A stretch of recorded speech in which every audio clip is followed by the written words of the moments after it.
tous d'être vraiment de plus en plus nombreux pour ces petites conférences impromptues de Bernard Bourgeois. Merci d'abord évidemment à Bernard Bourgeois. Je n'aurai pas la cuistrerie de le présenter, surtout pas dans le contexte ce soir. Et donc je lui passe, comme c'est l'usage ici, immédiatement la parole. Bien. Mon cher Dominique, excusez, je traîne une pharyngite depuis quelque temps, mais enfin, j'espère être audible. Vous savez que je suis toujours très content de me retrouver dans cette librairie qui maintient dans Paris la tradition des libraires éclairés. Merci. Et qui considèrent qu'ils ont une responsabilité dans le développement et au moins la sauvegarde, la transmission sauvegardée de la réflexion et de la critique intellectuelle. Et je constate que ce soir encore, votre librairie a attiré beaucoup de monde et je vais essayer donc de dire quelques mots sur l'école de Francfort et en particulier sur Adorno. Et j'ai sous les yeux là un article qui est paru dans Le Monde d'aujourd'hui, Les exaltés de l'Apocalypse. Adorno, rappelle-t-on, a montré comment les idéologies nationalistes, je cite le texte, ne se renforcent que quand le modèle national est moribond. Je ne suis pas d'accord avec lui, parce que le modèle national n'a jamais été moribond, et de ce point de vue-là, Renan a, il y a déjà fort longtemps, dit les choses qu'il fallait dire, que la nation est une réalité dont l'avenir se prolongera sûrement très longtemps. Le texte de Renan sur la nation, d'ailleurs, est un texte magnifique, il n'y a pas une virgule à changer. Alors, je voudrais rappeler des choses élémentaires, si vous le voulez bien, pendant quelques instants. L'école de Francfort, qui a été dénommée ainsi, pas immédiatement, mais après 1945, donc après la guerre. L'école de Francfort s'est élaborée dans ce qui s'est appelé d'abord, avant la guerre, l'Institut pour la recherche sociale. Et le mot social est un maître-mot, le maître-mot de l'école de Francfort. Le social n'est pas le politique. Institut pour la recherche sociale qui était, si on peut le baptiser rapidement, un organisme marxiste routinier dont Horkheimer, Max Horkheimer, avait été le directeur en 1931, donc, vous voyez, avant la guerre. Alors, je voudrais évoquer ces grands représentants. D'abord, son inspirateur, sa source, et ensuite quelques-uns de ses grands ténors. L'inspirateur, c'est Ernst Bloch.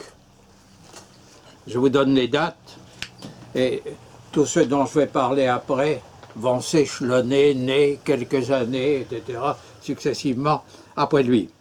Ernst Bloch, né en 1885, donc à la fin du siècle, est mort en 1977.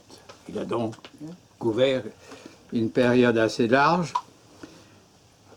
En 1917, pour ne pas servir dans l'armée allemande, il s'est réfugié en Suisse. Puis, en 1933, avant de gagner les USA de 1938 à 1948, donc pendant toute la période de la Seconde Guerre mondiale, avant donc de revenir à Leipzig en 1948, où il est interdit d'enseignement et de cours en 1957.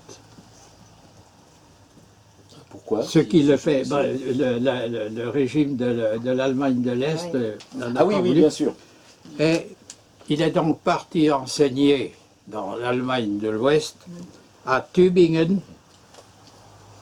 où il est mort en enseignant. Tübingen, un grand nom de l'influence hegelienne. Ernst Bloch est essentiellement un philosophe de l'utopie. L'utopie qui imagine, qui s'efforce d'imaginer les potentialités réelles de l'immédiateté négative, de l'actualité négative de son époque. Je signale l'apparition de deux de ses grands livres. 1918, L'esprit de l'utopie. L'utopie a un esprit elle-même, le royaume de l'esprit. 1918, L'esprit de l'utopie, donc à la fin du premier conflit mondial, l'utopie comme remède, sauvegarde à la négativité, et 30 ans après, donc à la fin du second conflit mondial, en 1948, il publie le principe espérance, qui souligne, si je puis dire, et gauchit peut-être, le contenu du concept de l'utopie, en soulignant que celle-ci peut être l'objet d'une espérance et non pas simplement d'une imagination ou d'une croyance. Alors, les potentialités réelles de l'utopie, ces potentialités ont pour contenu, là je vais très vite, on pourra en discuter par après, elles ont pour contenu le marxisme, un marxisme, parce qu'il s'agit d'un marxisme éthicisé, en quelque sorte, Oui, moralisé, ça n'a plus rien à voir avec le marxisme. désocialisé. Un marxisme donc éthicisé, conciliable avec la religiosité des Juifs, la religiosité révoltée de la Bible. Alors je vous livre cette affirmation qui montre bien la tension ou la dualité qui habite Bloch. Seul un vrai chrétien peut être un bon athée,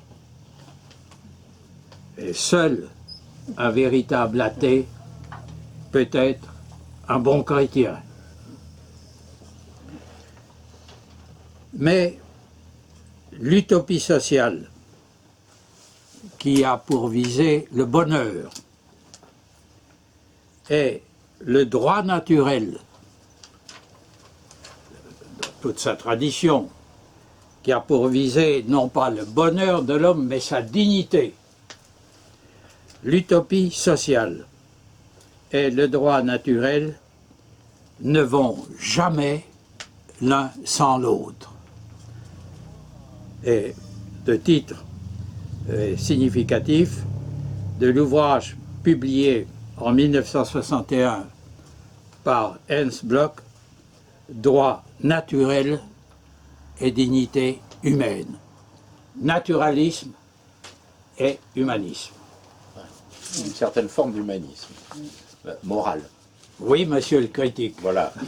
Je précise parce que pour les néophytes, Parce que le mot humanisme, comme c'est pas à vous, je vais l'apprendre. Alors, c'est lui l'inspirateur, le grand inspirateur de toute l'école de Francfort.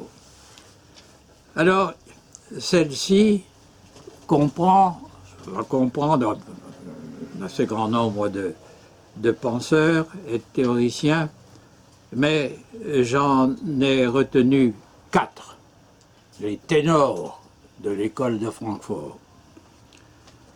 Walter Benjamin, les dates, vous voyez, elle s'échelonne, 1892, 1940. Max Horkheimer, 1895, 1973.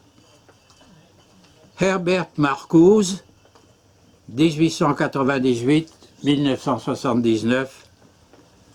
Et Théodore Adorno, 1909-1989. L'école de Francfort a été représentée par des gens qui ont vécu assez longtemps à leur époque. Elle conserve bien.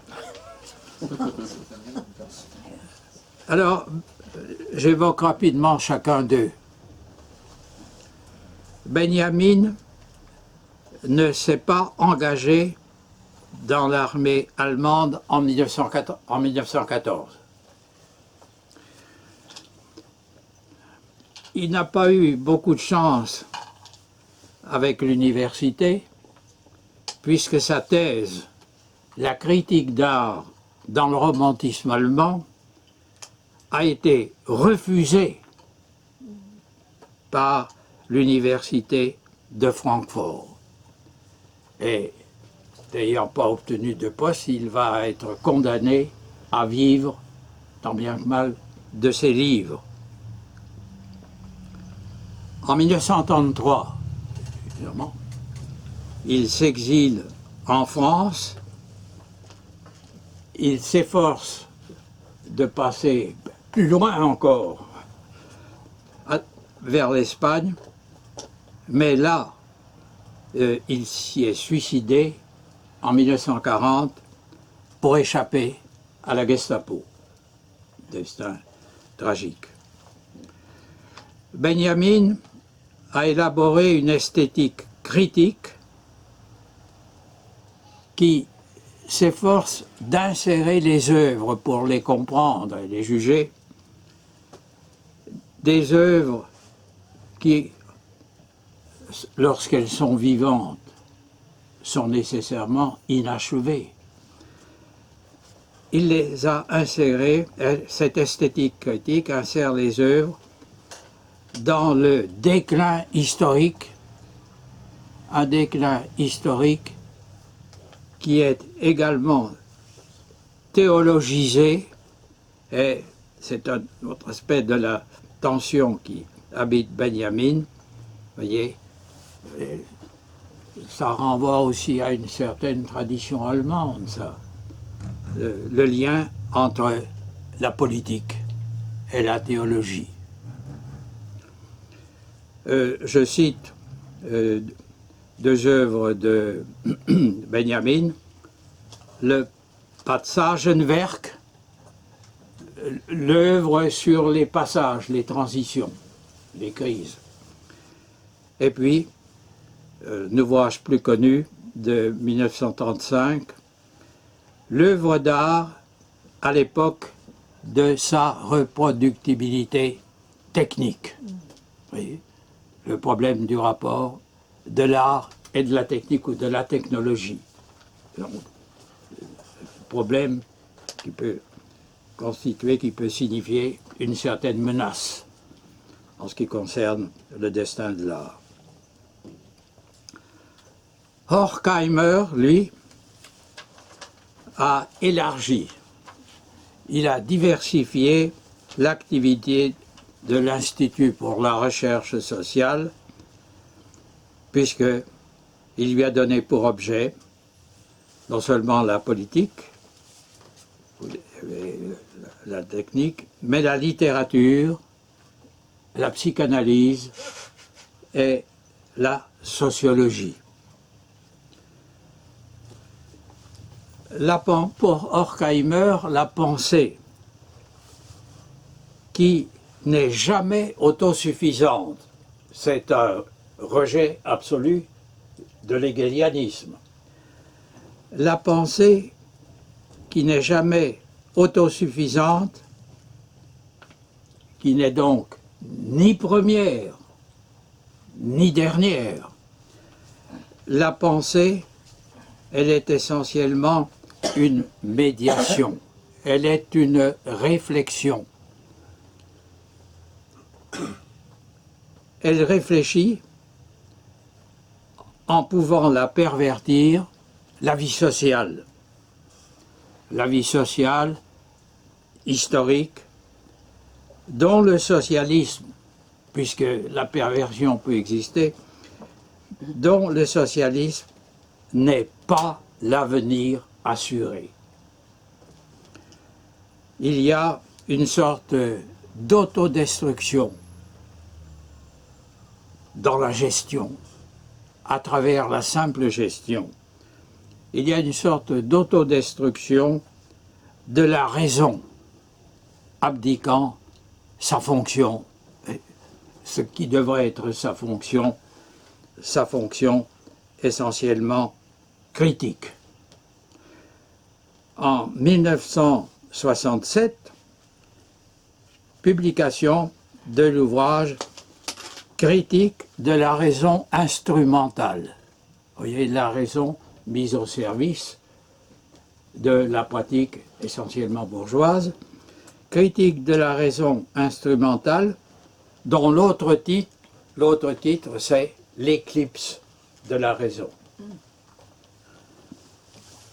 Mais en 1947, c'est-à-dire 20 ans avant la publication de cet ouvrage, Horkheimer avait travaillé avec Adorno, qui est d'une autre stature. Il avait travaillé avec Adorno la dialectique der Aufklärung, la dialectique des Lumières, si je puis dire, des nouvelles Lumières. Marcuse, lui, a eu deux patrons. Il a fait sa thèse sur Hegel, mais sous Heidegger, et sous l'autorité de Heidegger. C'est un jumelage, si vous voulez, qui pour moi ne va pas de soi. Oui, ça pouvait difficilement donner des bons résultats. Alors, effectivement. Alors, Marcuse a émigré aux États-Unis, où il est resté jusqu'à sa mort. Il a enseigné à Harvard et à San Diego. Et il a enseigné donc aux États-Unis la révolution malheureusement à ses yeux confisquée par les soviets. Et cette révolution confisquée par les soviets, il a essayé de la raviver, de la dynamiser en vivifiant Marx par Freud. C'est un autre jumelage qui, pour moi non plus, semble poser des problèmes. Il a dynamisé Marx par Freud, c'est-à-dire la raison par l'imagination. Il place son espoir d'une vie libérée concrètement, et pas dans l'abstraction bureaucratisée de l'Union soviétique. Il place son espoir d'une vie vraiment libre dans la révolution, donc, de ce qui est anti-soviétique, à savoir la révolution des marginaux, des pauvres, des jeunes, tous habités par ce qu'il appelle le grand refus, c'est son expression, le grand refus de l'homme unidimensionnel, titre de son ouvrage de 1966. Ouvrage qui a eu énormément de retentissement à l'époque. Oui, c'était considérable. Il a participé activement aux travaux de l'école de Francfort, mais je crois pourtant que le grand penseur de celle-ci, alors que Marcuse, l'évoquions tout à l'heure avec Dominique, a été extrêmement célèbre en France dans les années 68. Oui, c'est ça. Et complètement oublié depuis. Pardon? Et complètement oublié depuis. Oui, oui, oui. À l'inverse d'Adorno. Oui, oui, oui. Il a, je crois cependant que le grand penseur donc, de l'école de Francfort fut Théodore Adorno. À mes yeux, c'est un grand. C'est un grand. La puissance réflexive d'Adorno est considérable. Lire son livre est un exercice intellectuel qui, même lorsqu'il suscite la répulsion et la critique, c'est un exercice intellectuel extrêmement profitable. Et je tiens Adorno, auquel Le Monde consacre donc un article de ce soir, je tiens Adorno pour un penseur de haute taille. Je ne vous surprendrai pas en vous disant que je ne suis en rien adornien, mais je reconnais la hauteur réflexive, voire spéculative, de Théodore Adorno. C'est la hauteur d'un homme, à mes yeux, paradoxal, pour ne pas dire contradictoire. Et c'est là ce qui fait, pour moi, sa faiblesse. Philosophe, mais le concept, tout autant musicien, le sentiment. Il est mort en écrivant sur Beethoven. Hegelianisant,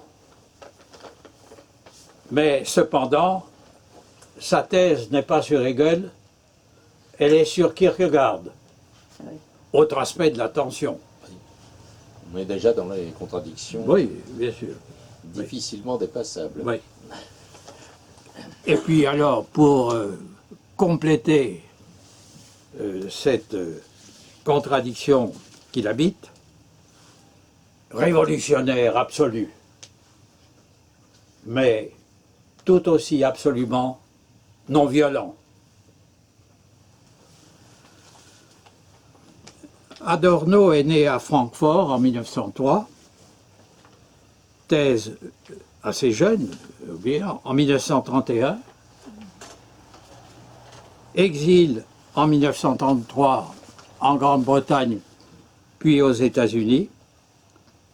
Il rentre en Allemagne en 1949 et il enseigne à Francfort, où il meurt, comme il y est né, en 1969. Ça a été l'homme de Francfort, du début à la fin, en dépit de ses vagabondages. La pensée générale d'Adorno est que l'être, et là on voit bien l'anti-hégélianisme profond, l'être n'est pas ce qui est identique à soi. C'est-à-dire qu'il n'est pas singulier, puisque le singulier ou l'individu est identique à soi, et il n'est pas non plus universel. L'universel, toujours semblable à lui-même, est identique à soi. L'être n'est pas l'identique à soi, c'est la rupture avec pratiquement toute la grande tradition philosophique, parménidienne. Il n'est pas singulier, l'être, il n'est pas universel, il est le particulier. Ce qui est particulier, ni singulier, ni universel. Il est le différent. Le particulier, c'est le partiel, le partisan, le différent. Il est le rapport à l'autre. C'est le rapport à l'autre qui constitue l'être et pas le rapport à soi. et le rapport à l'autre qui n'est pas l'universel, de même qu'il n'est pas le singulier, mais qui est le particulier, c'est le collectif. Le collectif n'est ni singulier ni universel. C'est le collectif ou le social. Le collectif ou le social qui relie les hommes entre eux avant même qu'ils ne s'affirment comme individus, c'est-à-dire qui les plonge dans un milieu, dans une situation qui constitue la nécessité ou ce qui est nécessaire.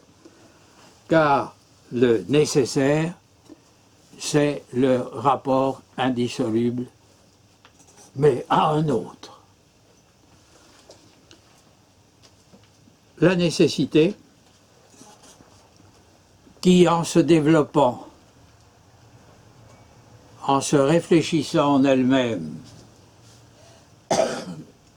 se constitue finalement comme liberté. Le rapport à soi se construit progressivement à travers le rapport à l'autre. La liberté n'est donc pas première.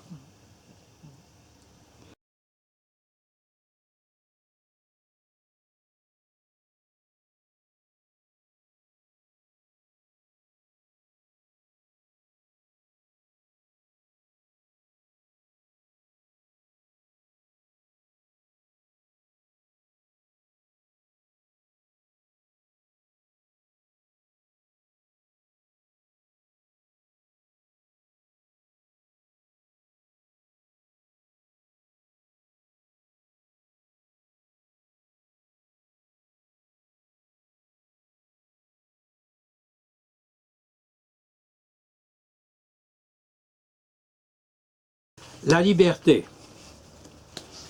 est fondée sur la connaissance des nécessités naturelles. Elle n'est pas première, hein, c'est la nécessité.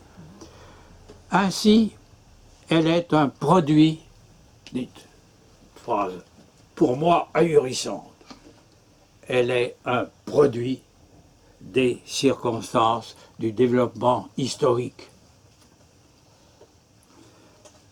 Comme si la liberté était seulement l'intériorisation de la nécessité et non pas ce qui est premier dans l'homme, même sous une forme très abstraite, la forme du libre arbitre. L'expérience première et dernière n'est donc pas l'expérience du sujet. L'expérience première et dernière est celle de l'objet, l'objet qui est perçu, et la perception est une extériorisation, c'est l'ouverture sur l'extérieur. L'objet qui est perçu, voilà le contenu premier et dernier de l'expérience, qui n'est pas du tout l'expérience du sujet ressenti. L'objet perçu est premier par rapport au sujet qui se ressent. L'objet perçu, qu'est d'abord aussi et que demeure toujours ce qui veut vainement s'absolutiser comme sujet. Ce qui veut vainement s'absolutiser comme sujet et qui n'y arrivant pas en raison de son origine, est alors, pour s'affirmer, poussé à la violence. Le sujet qui ne réussit pas à s'affirmer totalement en raison de son origine est de ce fait énervé et poussé à la violence. C'est pourquoi, Adorno a cette affirmation, enfin, prodigieuse. L'ipséité, hein, le fait d'être un soi, de se réfléchir soi-même, l'ipséité est fascisante. Le fascisme, c'est l'ipséité. Et il employait le mot fascisant à dessein, puisqu'il oui. le vivait Oui, oui. à l'époque. Oui, oui. Bon. Alors, 3 étapes dans le parcours d'Adorno, parce que c'est pas quelqu'un de statique, hein, il n'aime pas l'identité, donc il évolue.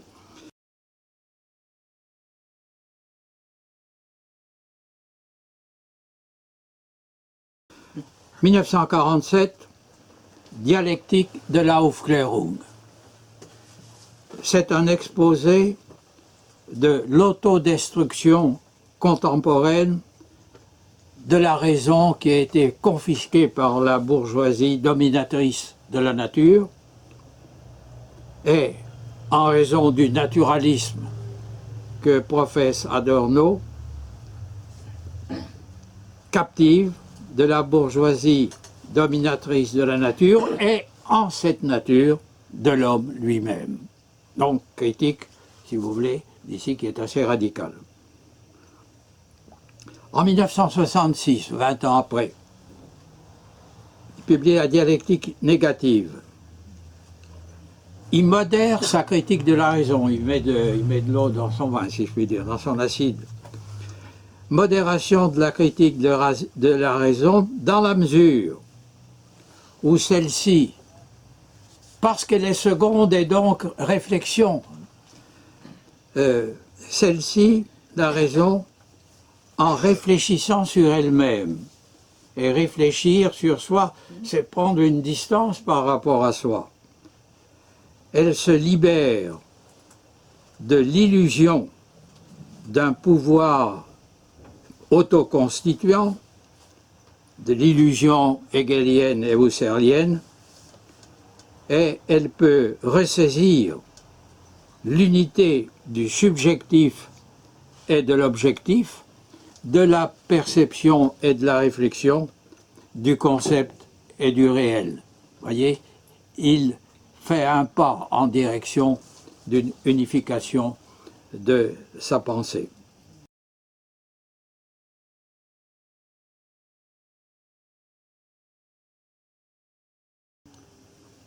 Et quelques années plus tard, en 1970, il élabore une théorie esthétique, inachevée, comme il se doit, reconnaissant l'intégration artistique, donc la valeur artistique, des procédures technologiques nouvelles qu'il avait d'abord condamnées. Une théorie esthétique qui abandonne la foi en une révolution sociale, puisque finalement il fait sienne la technologie capitaliste.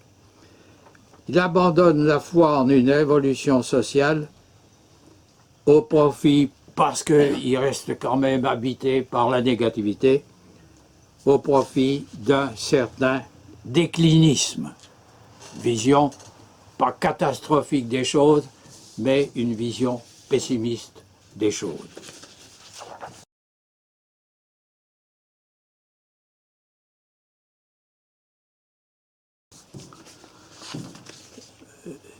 Ce que je dis montre qu'Adorno déshegelianise, si vous me permettez, c'est beau affreux, il déshegelianise Hegel, pour lequel ce n'est pas la nécessité qui porte la liberté, c'est pas Spinoza. Hegel, pour qui la liberté porte la nécessité comme son aliénation. Pour qui, Hegel, pour qui le concept ne fait qu'une chose, il se fait être. le concept se sculpte en un monde. En faisant, mais lorsque Adorno déshegelianise ainsi Hegel, lui-même se contredit en faisant procéder les concepts d'un réel qu'il dit nécessaire, mais la nécessité n'est jamais le contenu d'une perception, c'est toujours le contenu d'une pensée ou d'un concept. Par là, il conceptualise bien la position des concepts qu'il veut faire provenir de leur autre réel. Et alors, il ne manque pas de toupet. Il ose dire que Hegel lui-même doutait de l'appareil conceptuel, que Hegel doutait du concept. C'est inouï. S'il y a quelqu'un qui n'a pas douté du concept, c'est Hegel. Il ose dire que Hegel doutait du concept, qu'il aurait, selon Adorno, situé entre deux moments de la réalité sociale historique, un moment premier, plus abstrait, et un moment dernier, plus concret, deux moments de la réalité sociale historique érigés en modèle du pensée. Hegel, le systématicien apparent, n'aurait aucunement été systématicien, c'est-à-dire enchaînant des concepts ne subsistant pas par eux-mêmes, mais se fondant l'un dans l'autre, dans un certain progrès, des concepts donc, des moments érigés en modèle du pensée, de telle sorte que Hegel aurait été, si vous voulez, tout à fait le contraire de lui-même, en rien un systématicien, mais quelqu'un qui pense à travers des modèles séparés les uns des autres. Adorno regrette que Hegel n'ait pas poussé sa tentation plus loin et qu'il ne soit pas devenu un véritable adornien avant la lettre. Hegel n'aurait pas été au bout de sa tendance profonde, celui des modèles parcourus en leur différence par la vraie dialectique, une dialectique qui reste totalement dialectique, c'est-à-dire négative, sans jamais se totaliser elle-même, c'est-à-dire devenir un véritable tout, et par là quelque chose de positif, dont opposé n'est à rien en dehors de lui. L'exigence de rigueur sans système, dit Adorno dans la dialectique négative, l'exigence de rigueur sans système est l'exigence de modèles du pensée. Des modèles et pas des moments, des déterminations séparées et non pas s'enchaînant dans un processus continu de ce qui serait alors une autodétermination, c'est-à-dire un mouvement de la liberté. Penser signifie prendre, penser en modèle, la dialectique négative qui reste dialectique. C'est ça la dialectique, c'est l'autonégation. La dialectique négative est un ensemble d'analyses, pas de synthèse, hein, d'analyse de modèles. Dialectique négative, page 30. Mais Adorno, le réflexif, ne l'est pas suffisamment. Parce que séparer des modèles, c'est bien les mettre en rapport. La séparation est bien une relation, c'est bien un rapport. C'est un rapport négatif, mais c'est un rapport. Adorno met bien ces modèles en rapport, il les articule en disant qu'il n'y a pas de pensée qui les articule. Sa réflexion est donc une réflexion limitée et finie, tout comme elle a un commencement. La réflexion commence, elle n'est pas originaire, et elle finit, elle n'est pas terminale. Elle est en quelque sorte indéfinie, essentiellement ouverte. L'esprit ou la conscience n'étant pas véritablement conscience, c'est-à-dire une science une avec elle-même, conscience, une unité, la conscience n'étant pas une unité, mais étant un simple moment de la perception de l'objet, laquelle ne commence jamais et ne finit jamais.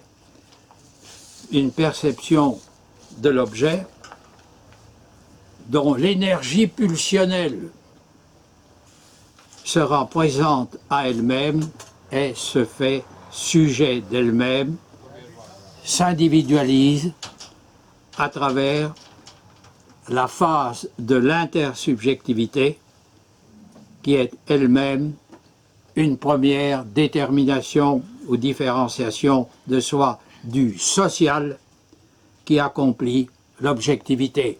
L'objet, c'est le social qui se fragmente ensuite en intersubjectivité. Il y a plusieurs sujets mais qui sont liés, et l'intersubjectivité qui finit par se briser en des subjectivités individuelles. L'objectif, l'objet, c'est le social qui rompt sa densité dans l'intersubjectivité qui se rend elle-même dans la subjectivité. Nous avons donc, et c'est tout le devenir de ce qui est, et de l'homme en particulier, nous avons donc une objectivité sociale qui se différencie en une intersubjectivité et finalement dans l'individuation. Comme vous le voyez, ce sont là des thèses qui renversent complètement le hegelianisme, puisque pour Hegel, ce n'est pas la différence qui s'identifie, c'est l'identité qui se différencie. Le processus hegelien est un processus de différenciation ou de détermination par soi, donc d'autodifférenciation ou d'autodétermination, et non pas le contraire, un processus par lequel une pluralité première, même en sans densité, s'individualiserait. Donc, le Hegel d'Adorno est un total anti-Hegel. Il n'y a pas de penseur plus éloigné de Hegel qu'Adorno. On peut dire la même chose d'ailleurs pour son marxisme. Mais vous êtes un devin, puisque, effectivement, je vais dire, maintenant pour terminer ce propos liminaire et laisser la place à la conversation, à la discussion, je vais dire que Adorno démarxise tout autant Marx qu'il déshegelianise Hegel.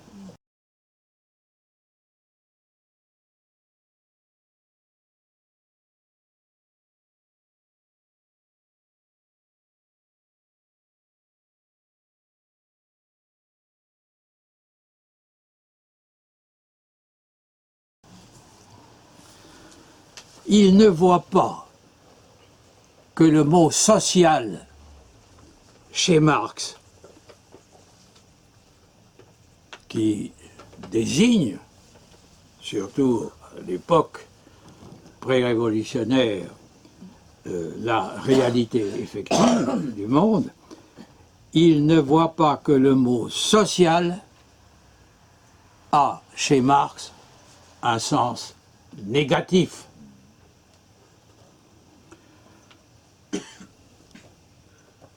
Il désigne le social pour Marx la réalité malheureuse, négative, aliénante La nécessité. de ce qui doit, par la révolution, céder la place au contraire du social et de sa densité qui opprime les individus. Il doit céder la place au lien libre entre les hommes, de telle sorte que chacun soit absolument identique à lui-même en étant identique à tous les autres. Et ce lien libre entre les hommes, c'est la négation de la socialité qu'est l'association. L'association qui doit être ce qui doit advenir à travers la Révolution, l'association qui fait s'égaler en chacun des hommes son identité à soi et son identité aux autres. Être parfaitement soi-même en étant tous les autres. Être parfaitement tous les autres en étant totalement soi-même. Bien loin que l'individu soit en sa réalité produit par le social, qui est foncièrement aliénant, il est, l'individu, le principe de son existence, même de son existence aliénée. Et je voudrais rappeler ici, pour finir, la phrase à mes yeux la plus importante de toute l'idéologie allemande. Les individus sont toujours partis d'eux-mêmes et partent toujours d'eux-mêmes. Marx, l'idéologie allemande. Et ils affirment leurs droits, qui consacrent l'affirmation des individus.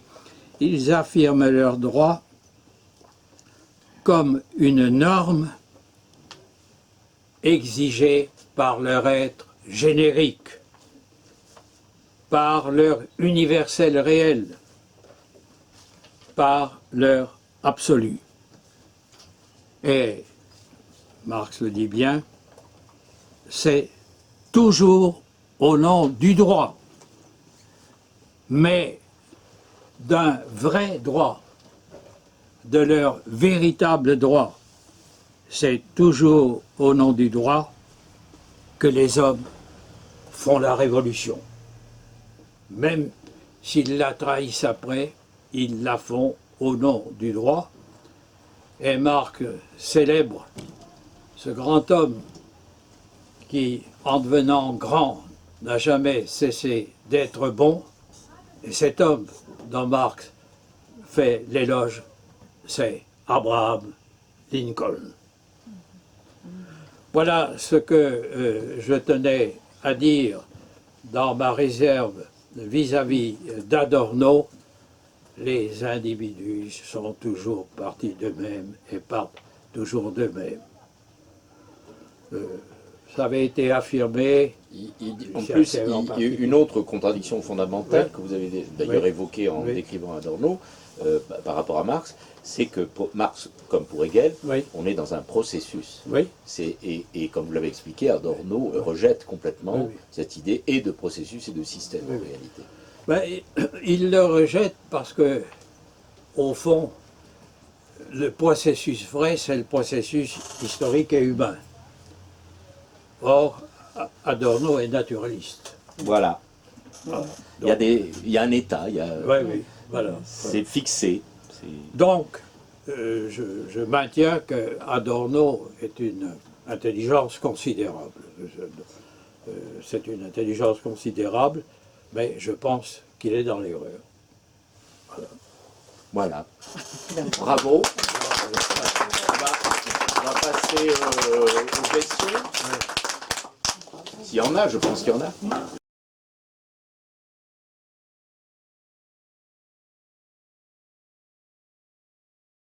Vas-y, Louis, puisque tu es un petit peu à l'origine de cette rencontre. Ouais. Justement, sur ce point du naturalisme auquel vous... Tu peux parler un petit peu plus fort, si tu peux. Vous rattachez Adorno au naturalisme. Oui. Et moi, je pense qu'il faudrait qu'on s'entende sur la signification de cette catégorie, parce que,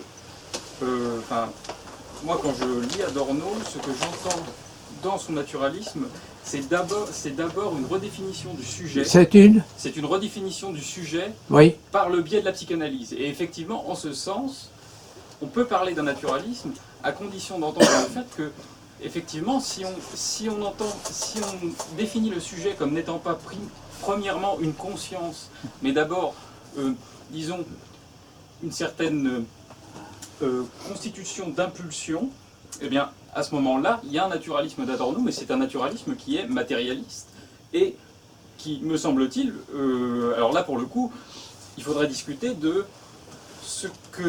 la continuité Hegel-Marx dans la mesure où on admet que Marx est matérialiste. C'est-à-dire que vous rabattez la critique, l'anti-hegelianisme supposé d'Adorno sur un anti-marxisme en disant que finalement il fait primer la nécessité, mais il me semble que chez Marx aussi, il y a cette idée que le concept n'est pas premier, au sens où les catégories dérivent d'un conditionnement, du moins social-historique, et n'est pas ne sont pas une espèce d'hypostase, pourrait-on dire. Dans le matérialisme, il y a ça. Il y a cette dimension de combat contre l'inflation verbale, contre l'ensorcellement du concept. Deuxième chose que je voulais dire aussi, et je m'arrêterai là, c'est que vous dites que Adorno déshegelianise. Mais je voudrais quand même rappeler, pour ceux qui l'ignoraient éventuellement, que Adorno a été quasiment le seul, à son époque, à invoquer Hegel, justement, contre Heidegger et contre le positivisme. C'est-à-dire qu'il faudrait quand même rappeler que, certes, on peut entendre votre critique du hegelianisme contradictoire d'Adorno, mais il faudrait rappeler aussi qu'il a invoqué Hegel pour justement contrer la phénoménologie d'un côté et le positivisme logique de l'autre. Et en ça, je pense que ça mériterait une petite nuance. C'est vrai. Voilà. Moi, je suis d'accord avec ça. Oui, je ne sais pas ce que vous en pensez. À vous. Je pense que il faut maintenir deux affirmations. La liberté, qui est liée fondamentalement à la pensée, puisque penser, c'est dire d'abord c'est. Et quand vous dites c'est, vous séparez de vous. Donc, vous vous séparez d'elle. C'est prendre ses distances vis-à-vis de l'être que de le nommer. C'est-à-dire, c'est affirmer sa liberté. Il n'y a pas de pensée sans liberté. Et il n'y a pas de liberté sans pensée. Dès que l'homme naît, si je puis dire, il manifeste une activité où on voit déjà poindre la liberté. Les gestes du bébé n'ont pas la rigidité du petit animal. Il surprend, voyez, comme si d'emblée il se montrait libre. La liberté, elle est première, elle est dernière, Mais elle ne peut être elle-même que si elle s'affirme librement. C'est-à-dire que si elle se fait elle-même libre, ce qu'elle est déjà d'emblée, mais de façon incoative, abstraite, que si elle se fait d'emblée et à jamais libération de soi.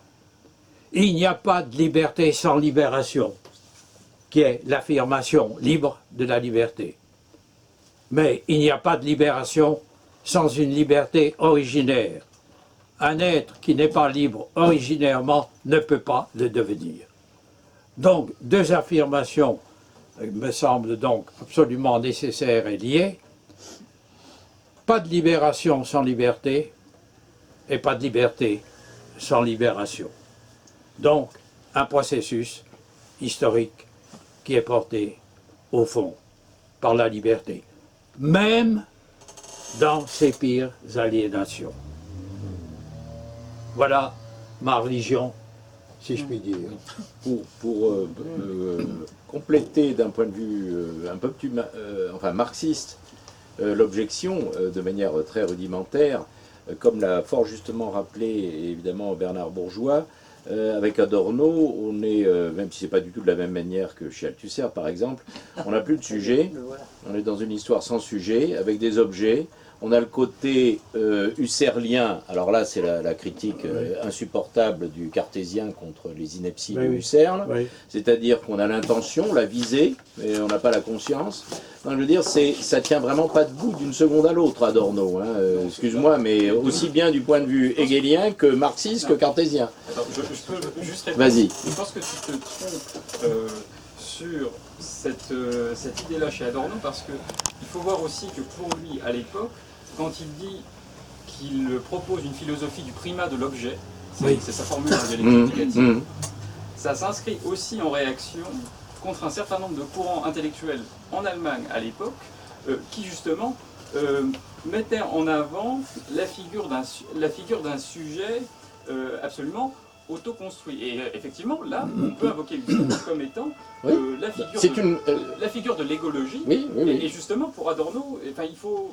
Non, mais la critique du positivisme de Husserl et de Heidegger, on est d'accord. Ce que je veux dire, c'est qu'on ne peut pas juger une pensée, je veux dire, transhistoriquement, sans prendre en considération le fait que Adorno, s'il a pensé un primat de l'objet, c'est qu'il a vu, il a lu chez ses contemporains, une tendance à affirmer un primat du sujet qui amenait à une absolutisation du sujet qui lui interdisait de penser les objets.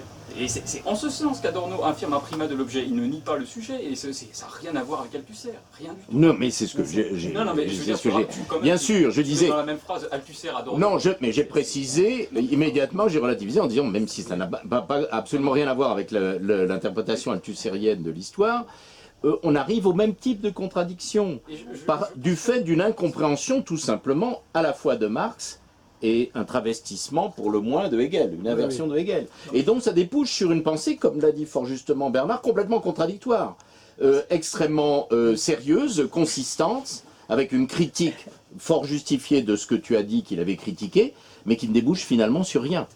Je pense qu'on ne s'entendra pas là-dessus, mais je vais laisser la parole. Ça veut dire que la liberté concrétisée ne peut jamais subsister comme liberté si elle nie, par quelque moyen que ce soit, la liberté la plus abstraite qui se manifeste d'abord chez l'homme dans la spontanéité imprévisible de l'enfant. Si les régimes de l'Est ont disparu, c'est parce qu'ils ont cru que la concrétisation de la liberté exigeait la négation de la liberté abstraite qu'on avait, il est vrai, pendant longtemps absolutisée au prix de la domination d'une trop grande partie de l'humanité. Mais voyez, toute menace contre la liberté la plus abstraite toute menace est fatale à la liberté qu'on veut concrétiser. Monsieur, allez-y. Parce que vous venez de dire mutatis mutandis, vous prévoyez l'écroulement de la Chine, donc alors aussi. Oui. Oui. Ce que je... Là, c'est-à-dire vous avez dit les régimes de l'Est ont disparu, Oui, oui. on y a la liberté de Oui. l'enfant, etc. C'est exactement ce qu'ils sont en train de faire en Chine. Donc vous prévoyez presque...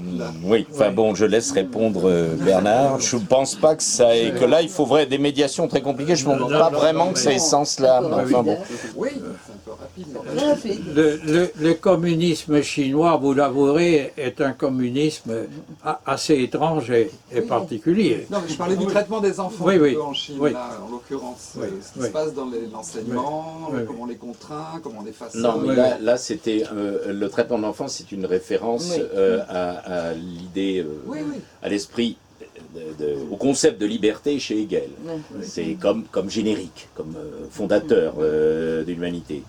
Dès l'enfance, c'est-à-dire dès qu'on est en principe absolument pas déterminé, enfin, je parle sous votre contrôle, ni par l'histoire, ni par le développement de l'individu, ni par les éléments sociaux, les fondamentaux génériques de l'homme, de l'être, y compris social, c'est la liberté. C'est pour ça qu'on évoque l'enfant, puisqu'il est vierge de J'ai tout compris, à ce mais il me moment-là. semble, d'après tout ce que j'ai vu récemment sur la Chine, qu'il y a une volonté de façonnage quand même en Chine. Oui, mais ça, certes, chose peut-être, en sociale. tout cas, mais ça n'a rien à voir avec ce qui a été dit. pourrait Voilà. précipiter peut-être un jour l'écoulement du régime, d'ailleurs aussi. Oui, si l'écroulement à régime doit y avoir, je ne suis pas trop sûr que ce soit à partir de là. Chinois. Ça nous concernerait plutôt nous, à mon avis. Je suis d'accord avec vous. Est-ce d'ailleurs. qu'un régime fort peut s'écrouler de lui-même? Ah, bon, la question va se poser parce qu'il y a d'autres questions derrière. Madame, allez-y. Bonjour. Merci beaucoup de votre intervention. Moi, je voudrais juste ajouter par rapport à cette Oui. question du primat de l'objet et de sujet-objet. Il y a un texte d'Adorno de 1969. Désolée, hein, je quitte la Chine. Oui. Non, mais c'est très bien. Oui, parce que c'est très bien. Qui s'appelle donc Sujet-objet. Et où il explique très clairement ce qu'il entend par le primat de l'objet. Et le primat de l'objet, pour lui, c'est pas du tout la négation ni d'une spontanéité, ni d'une subjectivité qui est capable d'une liberté, Alors, c'est d'une quoi nouveauté absolue. C'est quoi? Le primat de l'objet, c'est le souci, d'après ce que j'ai compris, de réintégrer dans le sujet sa dimension justement naturelle, sa dimension affective, Oui, sa dimension corporelle. oui, Et il me semble que la liberté qui est première, c'est pas la liberté qui est intellectualisée, la liberté qui est pensée comme libre arbitre, c'est la liberté comme résistance. Et s'il y a un mot-clé, un autre mot-clé que ceux que vous avez évoqués Oui. de la pensée d'Adorno, c'est Oui. celui de la résistance. Oui. C'est-à-dire, Non, mais ça, c'est la Le- négation Mais dites- hegelienne. Là, vous êtes revenu chez Hegel, vous n'êtes c'est plus chez pas- Adorno. là. Non, il me semble que c'est pas une négation hegelienne, Les- justement. Parce que c'est pas une négation qui a pour but de cheminer dans un processus qui, au fond, est déjà clos dès le départ. C'est au contraire Ah, mais ça, c'est pas Hegel. non, mais c'est la une phénoménologie de négativité. l'esprit. Je C'est vous laisse répondre, Dites- Bernard. c'est pas le réel qui produit la résistance à lui-même. Le réel ne peut produire la résistance à lui-même que s'il décolle de lui-même, que s'il est déjà à distance de lui-même. Non, le réel produit la résistance à lui-même parce qu'il produit d'identité là où, en réalité, il n'y a que des individus. Et c'est pour ça que ce que vous dites du social chez Adorno, ça me semble aussi assez injuste. Ouais. Parce que le social, pour lui, c'est avant tout l'étouffement. L'étouffement Oui. de la mise au pas de subjectivités qui, en Ouais. fait, ne sont jamais semblables, ne sont jamais identiques. Et c'est pour ça que la socialité, elle peut être si étouffante. C'est parce qu'elle identifie.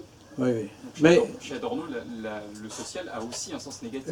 Évidemment. Le social a un sens Mais il a négatif chez d'abord Adorno, un comme sens chez Marx. négatif. hein. C'est là où Non, il a le sens négatif contraire de celui de Marx. Alors bon, là, C'est ça le problème. oui, oui.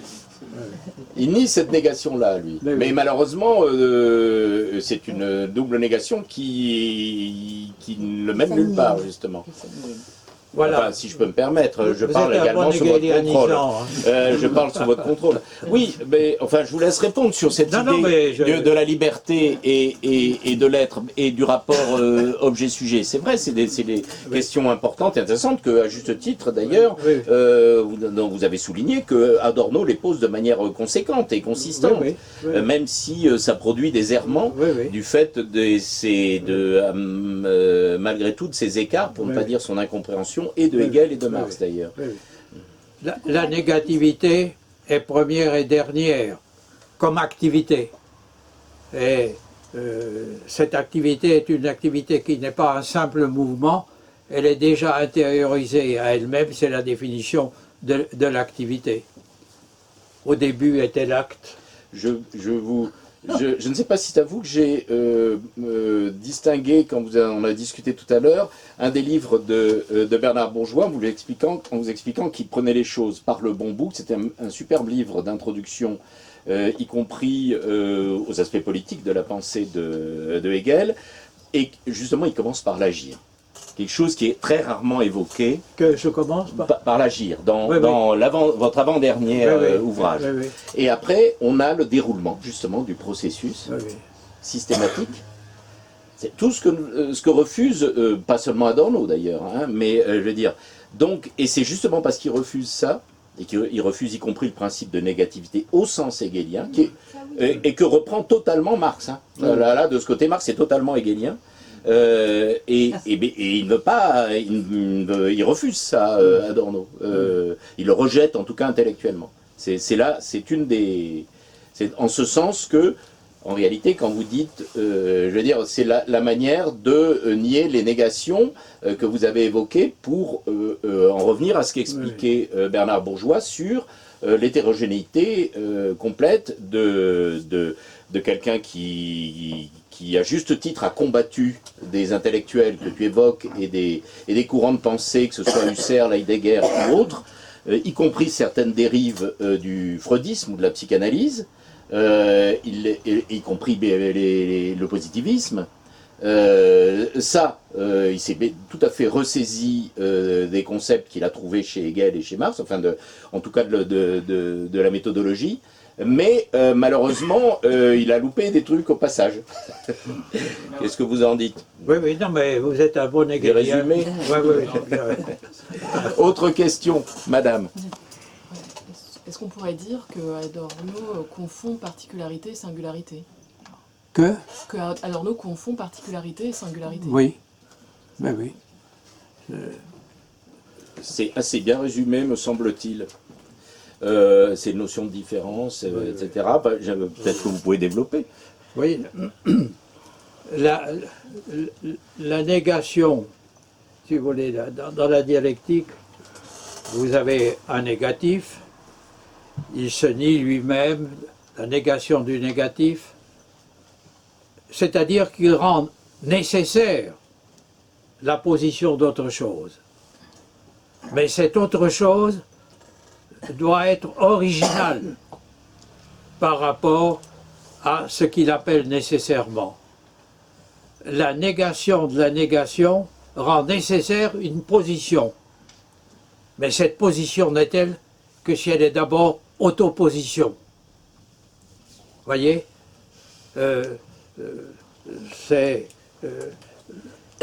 la négation de la négation ne suffit pas. Elle rend nécessaire un choix. Ce qui est une nouvelle position. Et dans l'histoire, c'est ça. Il n'y a pas de compromis. Il y a des situations qui sont contradictoires, etc. Ça doit éclater. Mais très souvent, ce qui naît n'est pas du tout ce qu'on avait attendu. Vous voyez, il y a du surgissement. Ce qui est une anticipation de ce qui s'accomplit dans la liberté. Vous voyez. Autre question. Oui, ici. Pardon. Oui. Vas-y. Je Je voudrais poser un peu parce qu'on a parlé justement de cette question du naturalisme esthétique. Approche-toi un petit peu parce que Oui, je suis atteint on entend mal. par l'âge. Oui. On a parlé de cette question du naturalisme et tout ça, que ça me semble un peu... Oui, Je veux dire, parce qu'au final, c'est toujours déjà une zweite Natur, dans le sens que si on regarde le développement, la problématique, à mon avis, chez Adorno, il y a vraiment un éloge de la dimension de la liberté abstraite, dans la mesure où, notamment, car à propos de la reproductibilité technique de l'art et tout ça, si on regarde, à mon avis, ses écrits sur la musique, et notamment la philosophie de la musique nouvelle, là on voit, disons, une performance de ce truc, où, alors qu'est-ce qui se passe? Une dimension qui devrait être expression de l'esprit, donc la musique, machin, au final, ça devient zweite Natur dans le sens de quelque chose qui retombe de la nécessité parce que par la reproduction technique n'est plus blablabla. Et du coup, qu'est-ce qui se passe? Il se passe qu'il y a en fait un retrait de peut-être, ça pose la question de l'agir, c'est légitime, mais ça ne veut pas dire qu'il y a une négation de la spontanéité absolue de la subjectivité, donc de la négativité entre guillemets, de toutes ces figures dans le système hegelien qui restent toujours en dehors, je veux dire. Dans la phénoménologie de l'esprit, la figure de la belle âme, dans la philosophie du droit, la figure de la foule, ou dans l'esthétique, l'ironie romantique, donc toutes ces figures où chez Hegel, c'est, disons, la manifestation d'une négativité absolue. Ce truc-là, bien repris chez Adorno, pour montrer que la subjectivité, mais c'est une question historique, parce qu'on arrive à un moment où la subjectivité n'arrive pas à se poser extérieurement, parce que dès qu'elle s'extériorise d'un objet, cet objet et les industries culturelles, ça devient automatiquement, par le mécanisme du capitalisme, blablabla, quelque chose qui n'est plus expression de liberté. Parce que ça s'aliène en gros. Donc là, à mon avis, la question du naturalisme, oui, mais c'est pas un naturalisme tout bête, c'est, disons, c'est une critique, en fait, de la question que c'est une deuxième nature qui, oui, je vous laisse répondre tout de suite, mais on a déjà répondu par anticipation, puisque d'une part, Bernard t'a expliqué que plus tard, Adorno va dire un peu le contraire, et on t'a posé d'emblée le fait que c'est un philosophe d'une pensée totalement contradictoire avec elle-même. Et là, y compris la manière dont tu l'as décrit, on voit bien qu'il se noie dans les contradictions, et d'ailleurs il n'en sort jamais. C'était mon petit commentaire, mais je vous laisse répondre. La philosophie hegelienne culmine dans une catégorie ultime qui est celle de la libre personnalité. Mais en quoi consiste la libre personnalité à la fin de la philosophie de l'esprit et déjà à la fin de la logique? Elle consiste dans cet acte qui consiste à poser l'être. C'est. C'est ainsi que se termine la phénoménologie de l'esprit, la logique et l'encyclopédie. Voyez, la liberté, c'est l'activité qui pose et qui dit c'est. C'est-à-dire, elle est essentiellement réalisante. Attends, parce qu'il y a d'autres questions quand même. Alors, est-ce que... approche-toi un petit peu, parce que là tu es trop loin, on va pas t'entendre. Approche encore un petit peu, s'il te plaît. Parce que comme tu parles pas très fort... là ouais, c'est bon. Deux questions, bonjour. La première, c'est quelle est la raison, quelle est la pertinence, mais quelle est la raison de débattre, de s'affronter à Adorno, pourquoi ça vous semble important? Et ma deuxième remarque, question. Ça, je peux te répondre tout de Ça, c'est suite. juste. La première raison, c'est que parmi les jeunes gens qui sont intervenus, ils ont demandé, lors d'une précédente intervention de Bernard Bourgeois, à ce qu'on aborde la question d'Adorno et de l'école de Francfort. C'est là qu'il a dit, en effet, il faut faire une sévère critique. Et la deuxième raison, je parle sous votre contrôle, très simple, c'est qu'il considère que c'est de loin le plus intéressant et le plus consistant de tous les philosophes qui relèvent de l'école de Francfort. Oui, voilà. Alors, ma seconde question, c'est, ça me surprend en fait que leur institut s'appelle l'Institut de recherche sociale, et de tout ce que je connais des gens de l'école de Francfort, il n'y a rien ni de concret sur l'étude de la société, ni sur l'étude de l'économie. Oui, excellente question. Mais on va laisser les zélotes de l'école de Francfort répondre. Enfin, c'est-à-dire que dans la période récente, ils s'y sont quand même un petit peu plus intéressés. Malheureusement, c'est assez catastrophique. On ne va pas parler d'Habermas et des guignols dans ce genre-là. Donc, oui. Donc, mais ton objection est parfaitement fondée. Oui, oui. Habermas n'est pas du tout méprisable, mais il n'a pas la stature, voilà, à mes yeux, d'Adorno. Il y avait une autre question à côté. Oui. Presque pour rire la question. Hein.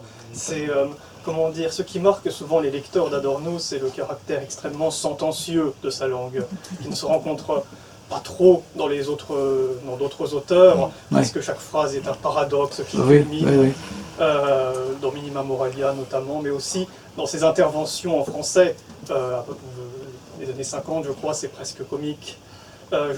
Pourtant, attendez, oui, dans la dialectique négative, quelque part, il dit que lorsque l'on se met à rejeter la rhétorique au nom du concept, on tombe dans la barbarie, etc.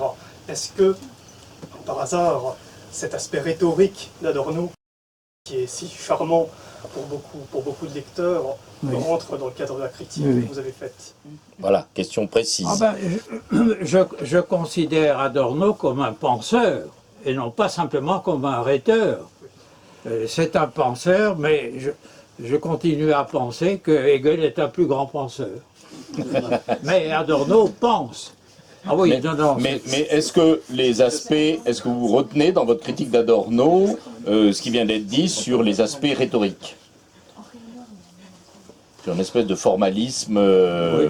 Non, je trouve quand même qu'il est... Non, il est d'abord un penseur et ensuite un rhéteur, mais pas l'inverse. Hein. Mais je trouve que Hegel... Contrairement à beaucoup d'autres, entre parenthèses. Je trouve que Hegel est un penseur plus profond et que le monde dans lequel nous vivons est un monde non pas adornien, mais hegelien. Nicole. Oui, juste, moi je ne suis pas du tout philosophe, hein, je voulais vous reprendre la question du monsieur. Actuellement, Adorno est à la mode? Est-ce qu'il y a des courants idéologiques qui s'appuient sur Adorno actuellement? Oui. Est-ce qu'il y a un bien article sûr. dans le... oui, bien sûr. Que, on a commencé par ça. C'est ça que je voulais, aujourd'hui, savoir. Ça tombe C'est ce bien. que je voulais savoir. Est-ce que c'est bien sérieux de se fier au monde pour non. évaluer l'état de l'idéologie? Non, mais si vous voulez, la question c'est est-ce qu'il y a un intérêt, une influence d'Adorno aujourd'hui? D'ailleurs, tes interventions le démontrent. Hein. Il y a une limitation quand même, je pense, de la pensée d'Adorno à ce qui concerne les relations du social et du politique. Je continue, relation que Marx a parfaitement affirmée. La notion de classe même sociale n'est possible que dans le contexte d'un milieu politique. Vous voyez, le politique est le lieu de la puissance. Par conséquent, tout ce qui se fait et qui ne se fait pas dans le monde se fait par la puissance ou l'abstention, qui est encore une forme de puissance, parce que se retenir d'agir, c'est peut-être l'action la plus difficile qui soit. Il y a, si vous voulez, une abstention active du politique qui permet le développement de la vie sociale. Tout se fait finalement politiquement. Tout. rien ne se fait, sinon, au moins, par l'autorisation de l'État. Et c'est pourquoi Marx a souligné que s'il n'y avait pas d'État, il n'y aurait pas de classe non plus. Elle n'existerait pas comme classe, voyez, mais comme un rassemblement qui n'aurait pas la puissance d'agir. C'est pourquoi le socialisme a toujours considéré qu'il ne pouvait se réaliser que par la politisation de la révolution. Et c'est allé jusqu'à sa bureaucratisation et à toutes les dérives qu'on a connues. Moi, je voulais prolonger la question de Nicole, et c'est une question que j'adresse aussi bien à nos zélotes d'Adorno qu'à notre sévère critique, sur l'intérêt actuel d'Adorno en rapport avec tout ce qui vient d'être dit. Mon interprétation personnelle, mais vous allez peut-être complètement me démentir, c'est qu'il y a une grande frustration pour X raisons que je ne vais pas analyser, mais j'ai observé très souvent, au travers de nombreuses générations, dans le fait que Marx, comme continuation, on va dire, révolutionnaire, politique, stimulante, pour toutes les raisons qu'on imagine, de Hegel, les laisse très frustrés par le fait que Marx ne leur propose pas d'esthétique, à l'inverse de Hegel. Oui. Et alors, dans l'école de Francfort, par contre, et singulièrement chez Adorno, ils vont combler ce vide. Est-ce que je me trompe ? Alors tu te trompes pas, je pense, quand tu dis qu'il y a une part esthétique chez Adorno, mais par contre, il faut bien voir que... Enfin, ce vide supposé chez Marx. Oui, alors est-ce que les considérations esthétiques chez Adorno sont motivées essentiellement par un vide qui serait celui de Marx concernant ces questions-là? Là, je pense pas qu'on puisse dire ça. Non, mais je suis d'accord avec ça. Je dis, c'est pas ça que je voulais dire. Je veux dire, l'intérêt, c'est qu'il y a un sentiment de frustration du fait qu'ils ne vont pas trouver chez Marx une attente sur laquelle je ne porterai pas de jugement, mais t'imagines qu'il est très négatif, de justement ce qu'il trouve chez Hegel, ce qu'il trouve chez Kant, etc., mais qu'il ne trouve pas chez... quand même, l'artiste qui sommeille en tous se sent extrêmement frustré. J'exagère, hein, je grossis le trait, mais est-ce qu'il n'y a pas de ça? Je parle également sous votre contrôle. Oui, vous pouvez non, peut-être vous parlez bien. Je te donne ma réponse personnelle à ta question. Moi, l'intérêt que j'ai trouvé à lire l'esthétique d'Adorno, c'est tout simplement pour comprendre les courants esthétiques contemporains, notamment la nouvelle musique et, disons, ce qu'on pourrait appeler, je ne sais pas, la modernité littéraire, avec Beckett et Kafka, par exemple, pour n'en citer que deux. Et personnellement, quand je lis Marx, je n'ai pas de frustration à ne pas y trouver une théorie de la littérature, encore que si on cherche dans les lettres, on trouvera, bien sûr, mais des choses ayant à voir avec Balzac et ayant à voir avec la théorie littéraire. Galère, la Sainte Famille, par exemple, mais est-ce que tu es d'accord sur l'interprétation, je dirais, générale, non pas forcément de ton cas particulier, mais sur le fait qu'il y a une attente frustrée au-delà de l'intérêt pour le marxisme et derrière de l'intérêt pour Hegel chez Marx, puisqu'on s'est quand même débarrassé des conneries d'Althusser et de tant d'autres. Donc, il y a quand même cette frustration qui reste, oui, mais quid de la critique marxiste de l'esthétique de Hegel? Oui, c'est-à-dire qu'effectivement, à mon avis, sous cette catégorie, on pourra mettre aisément Lukács et... par exemple. Je n'en disconviens pas, et sans doute qu'il y a de ça chez certains, mais je ne me semble pas que ce soit en tout cas concernant l'intérêt pour Adorno, il ne me semble pas que ce soit motivé par chez les gens en général, que ce soit motivé par un vide chez Marx. Pour moi, c'est beaucoup plus d'abord un intérêt pour l'art moderne, on va dire, et la nouvelle musique de Vienne, et la littérature dont je vais citer quelques noms. Voilà. Qu'est-ce que vous en dites, Bernard? Je pense que la fin, pour Hegel, l'art arrivé à sa culmination cède la place à l'esthétique. Mais que l'esthétique n'est pas nécessairement un facteur positif pour le développement de l'art, ça peut être un facteur de perversion de l'art lui-même. Vous voyez? Et à notre époque, l'art souffre sans doute, d'une trop grande invasion de lui-même par l'esthétique. Ça me paraît, je pense que tout le monde opine du chef, là vous avez mis tout le monde d'accord. Est-ce qu'il y a d'autres questions? Je t'en prie. Une petite question assez prosaïque par rapport à ce J'entends pas ce qu'elle dit. Non mais est-ce que tu peux lever et parler un petit peu Ah plus oui, fort parce que... Non, c'était juste sur quand vous avez dit que pour Marx, donc du coup, une fois les êtres, je sais plus trop les termes, mais les êtres libérés, en gros on est Les individus. soi-même, on est les autres et les autres sont soi-même, enfin bref. Oui. Mais est-ce que vous pouvez expliquer concrètement ce que ça veut dire? Est-ce que...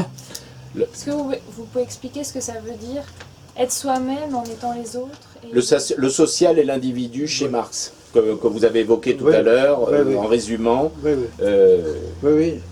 Donc, si vous voulez, il faut que l'intersubjectivité remplisse la subjectivité, mais le milieu finalement porteur, c'est à chaque fois la subjectivité, et pas l'intersubjectivité. Les individus sont toujours partis d'eux-mêmes et partent. Chez Marx, il y a des individus. Comment se conçoit le social à partir de ça? C'est un peu. C'est pas ça ta question? L'association, si vous voulez, est la, voilà, l'association, d'accord. est la vérité du social. Individus. Oui, mais du coup, pourquoi? Ça veut dire quoi qu'un individu libre est pleinement lui-même et qu'il est, je sais pas, vous avez dit pleinement les autres et qu'il faut... Non, il n'est pleinement lui-même que si son identité à soi est aussi l'identité avec les autres. Voilà, ça, mais il n'y a jamais de troisième terme. C'est toujours un moment qui porte son unité avec l'autre moment. La synthèse de la liberté et de la nécessité est portée par la liberté. La synthèse de la subjectivité et de l'intersubjectivité est à chaque fois portée par la subjectivité. Les individus sont toujours partis d'eux-mêmes et partent toujours d'eux-mêmes. C'est les intérêts individuels. Je crois qu'elle demande ce que ça peut vouloir dire concrètement. Oui, c'est-à-dire quand on ne maîtrise pas les concepts. Oui, je vais essayer, sous le contrôle de Bernard, de te le dire très brièvement, très sommairement. On pourra en reparler après, bien sûr, parce qu'il se fait tard. Comment dirais-je, le texte de l'idéologie allemande, je vous le mettrai en ligne, auquel fait référence Bernard, qui est très célèbre, explique le phénomène social d'un point de vue ontologique, quasiment pour Marx, de l'être social, justement. Qu'est-ce que c'est que l'être social pour Marx? Et donc, c'est là qu'il explique qu'on part des individus, et que le phénomène social, ce qu'on peut qualifier de social, qui est aussi la nécessité, le négatif, comme ça a été rappelé, est produit par un processus, par une histoire, par un développement, et que c'est ce qui fait que l'individu revient aux individus. Et si tu veux, pour parler en termes simples, on part toujours des intérêts individuels pour aller jusque, par exemple, une chose dont on parle souvent, les intérêts de classe. Les individus sont toujours et en toutes circonstances partis d'eux-mêmes. Mais ils n'étaient pas uniques, au sens qu'il ne pouvait se passer d'avoir des relations entre eux. Au contraire, leurs besoins, leur nature par conséquent, et la manière de les satisfaire, les rendaient dépendants les uns des autres. Rapport des sexes, échanges, division du travail, aussi était-il inévitable que des rapports s'établissent entre eux. En outre, ils entraient en rapport non comme de purs moi, mais comme individus, arrivés à un stade déterminé du développement de leurs forces productives et de leurs besoins. Et ce commerce déterminait à son tour la production et les besoins. Aussi était-ce précisément le comportement personnel des individus dans leur comportement réciproque en tant qu'individus qui créa les rapports stables existants et continue tous les jours de les créer. Ils entraient en relation les uns avec les autres. Étant ce qu'ils étaient, ils partaient d'eux-mêmes comme ils étaient, indépendamment de leur conception de vie. Cette conception de vie, et même la conception aberrante qui est celle des philosophes, ne pouvait évidemment être déterminée que par leur vie réelle dans tous les cas. Il s'avère, il est vrai, que le développement d'un individu est conditionné par le développement de tous les autres, avec qui il se trouve en relation directe ou indirecte. De même, les différentes générations d'individus entre lesquelles des rapports sont établis ont ceci de commun que les générations postérieures sont conditionnées dans leur existence physique par celles qui les ont précédées, reçoivent d'elles les forces productives que celles-ci ont accumulées et leurs formes d'échange, ce qui conditionne la structure des rapports qui s'établissent entre les générations actuelles. Bref, il apparaît que c'est une évolution qui a lieu. L'histoire d'un individu pris à part ne peut en aucun cas être isolée de l'histoire des individus qui l'ont précédé ou sont ses contemporains. Son histoire est au contraire déterminée par la leur. Ce renversement du comportement individuel en son contraire, un comportement purement objectif. La distinction que les individus font eux-mêmes entre individualité et contingence, tout ceci est, comme nous l'avons démontré, un processus historique, qui prend des formes différentes aux différents stades de l'évolution, des formes toujours plus accusées et plus universelles. Au sein de la société communiste, la seule où le développement original et libre des individus n'est pas une phrase creuse. Ce développement est conditionné précisément par l'interdépendance des individus. Interdépendance constituée pour une part par les prémices économiques, pour une part par la solidarité indispensable du libre développement de tous, et enfin par la forme universelle de l'activité des individus sur la base des forces productives existantes.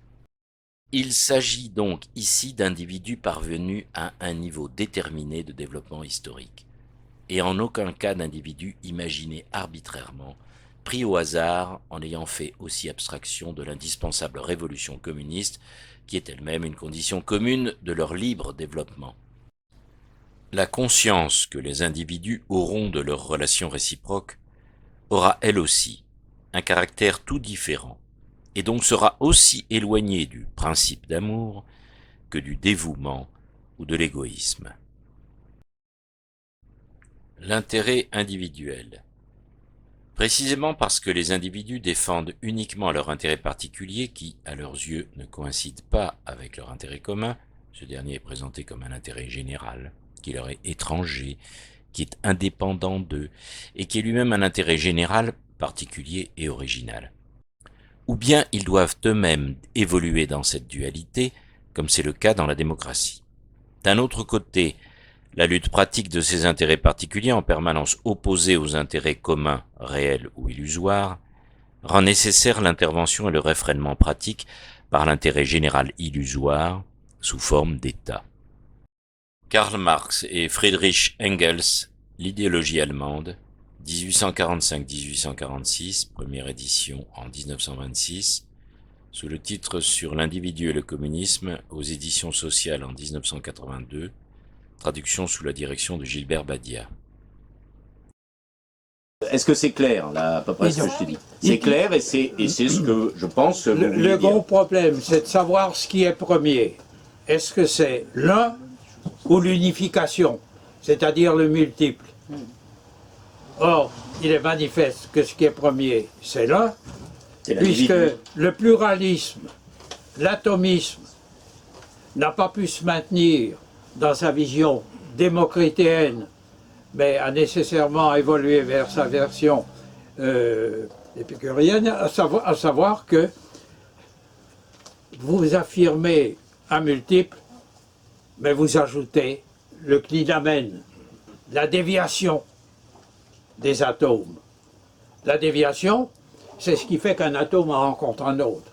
C'est le facteur unifiant.